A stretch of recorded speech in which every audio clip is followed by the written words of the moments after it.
அடியேன் ராமானுஜதாசன். அனைவருக்கும் வணக்கம். பெரியாழ்வாரோட திருமொழியில 2ஆம் பத்து 3ஆம் திருமொழி காது குத்தம்.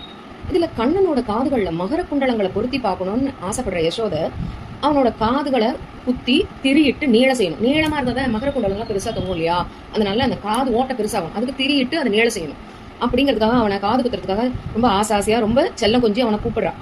இதை ஆழ்வார் தம்மோட பாசுரங்கள்ல நாமும் அதை அனுபவிக்கணும் அப்படின்னு அருளி செஞ்சிருக்காரு. இந்த பாசுரங்கள்ல எம்பெருமானோட 12 திருநாமங்களும் வரிசையா வரத பார்க்கலாம். இப்ப நம்ம பாசுரங்களை பார்க்கலாமா?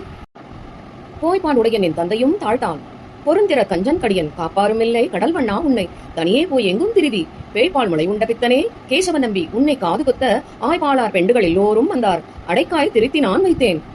இந்த பாசுரத்துல கண்ணா உன் தந்தையோ வெளியில சென்று போயிட்டு வரதுக்கு ரொம்ப லேட் ஆகுது. போர் செய்யற திறமையுடைய கம்சனோ உன் மேல ரொம்ப கோபமா இருக்கான். கடல் நேரவண்ணா உன்னை பாதுகாக்க இங்க யாருமே இல்ல, அதனால எங்கேயும் தனியா போகாத.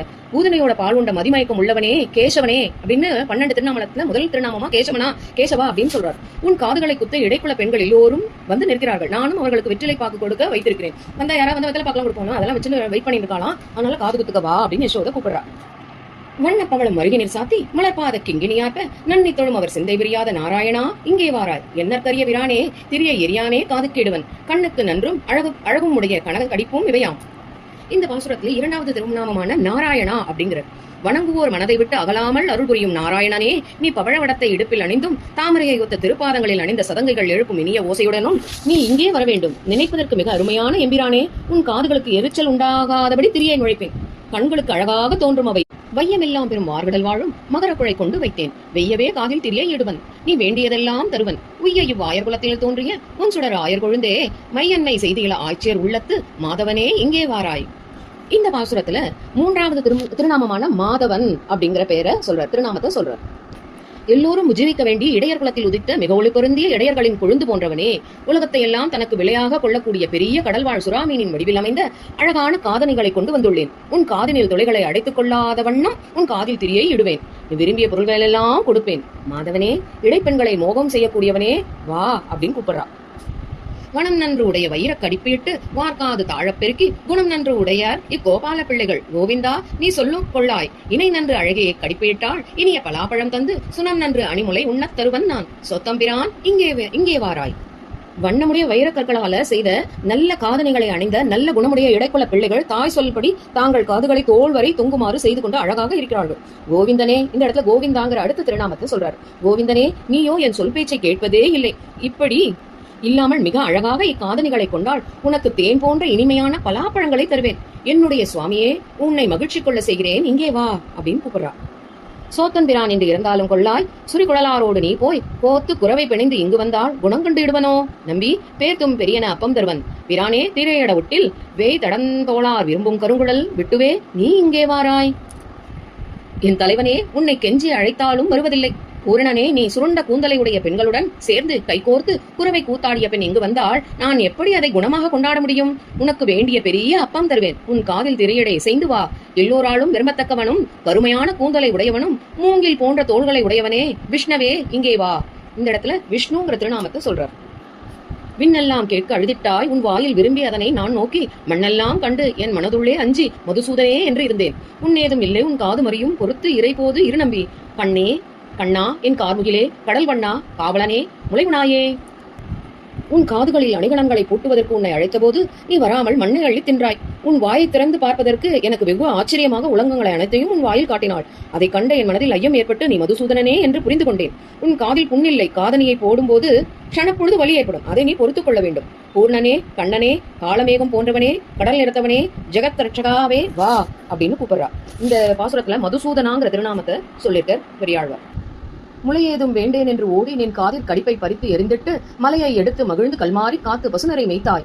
சிலை ஒன்று இருத்தாய் திருவிக்கிரமா திரு ஆயர்வாடி விரானே, தலையிலா போதே உன் காதை பெருக்காதே விட்டிட்டேன் குற்றமே அன்றே.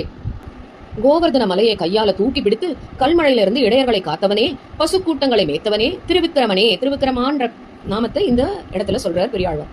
சிறந்த ருத்ர வில்லை முறித்தவனே, ஆய்பாடியின் தலைவனே, காதணிகளை மாட்டிவிட்டால் நீ கோபம் கொண்டு அவற்றை பிடுங்கி எறிந்து விடுகிறாய். உன்னை சொல்லி குற்றமில்லை, நீ குழந்தையாக தலை நிற்காத போதே இருந்தபோதே உன் காதில் திரியிட்டு செய்யாமல் விட்டது என் தவறே அப்படின்னு தன்னையே குறை சொல்லிக்கிறா யசோத.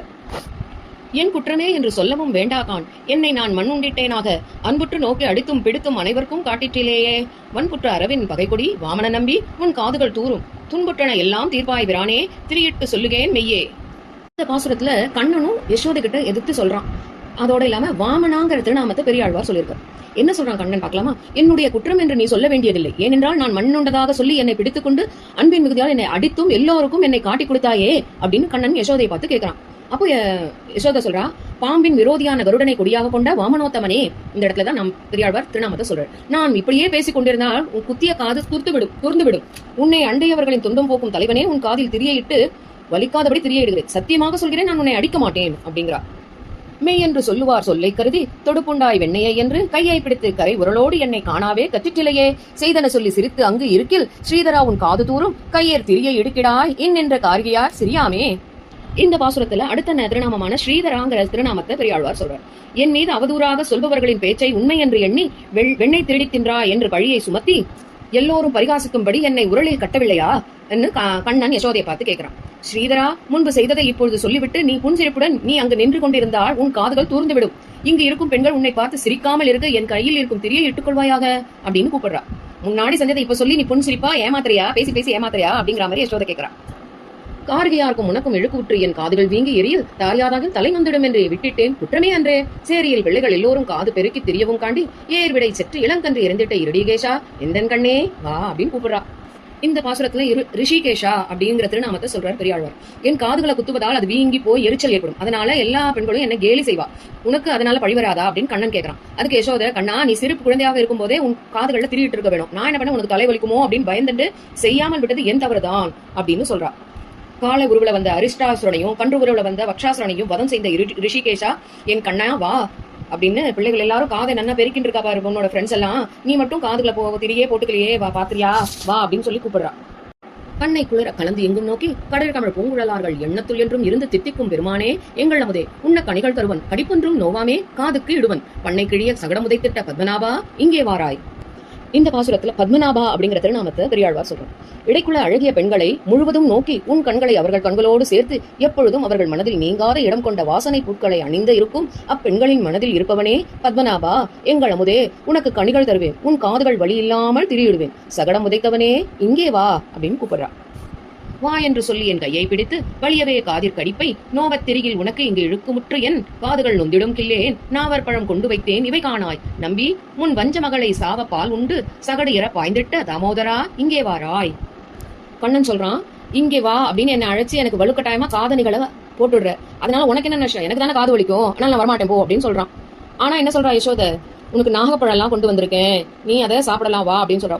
முன்பு வஞ்சனையாக பூதனை உனக்கு பால் கொடுக்குறேன் அப்படின்னு வந்தாள அவளை அழிச்சவனே, சகட உருவுல வந்த சகடாசுரனை அழிச்சவனே அப்படி உதைத்தவனே தாமோதரா அப்படின்னு இங்க தாமோதராங்கிற திருநாமத்தை பெரியாழ்வார் சொல்ற. இங்கே வா அப்படின்னு யசோதை கூப்பிடுறா. வார்க்காது தாழப்பெருகி அமைத்து மகர குழையிட வேண்டி சீராள் அசோதை திருமாலை சொன்ன சொல் சிந்தையுள் நின்று திகழ பாரார் தொல் புகழான் புதுவை மன்னன் பன்னிரு நாமத்தா சொன்ன ஆறாத அந்தாதி 12 வல்லார் அச்சுதனுக்கு அடியாரே. கண்ணனோட காதுகளை தொங்கும்படி செய்யணுங்கிறதுக்காக மகர வடிவ காதணிகளை கண்ணனோட காதுகளை பொருத்தணும் அப்படின்னு ஆசைப்படுற யசோதை அழகான வார்த்தைகளால அவனை கூப்பிடுறா. அதை தன்னோட பாசுரங்கள்ல 12 நாமங்களை பெருமாளோட 12 நாமங்களை அந்த பாசுரங்களை சொல்லி யசோதை கூப்பிடுற மாதிரி பாடியிருக்கிற இந்த 12 பாசுரங்களை சொல்றவாள்லாம் பெருமாளோட அச்சுதன்கிற பெருமாளோட பேரும் இதுல வந்தாச்சு. அடுத்த நாமமா அவனுக்கு அடிமை செய்யும் பேர் பெறுவார் அப்படின்னு பல ஸ்ருதியோட முடிக்கிறார் பெரியாழ்வார்.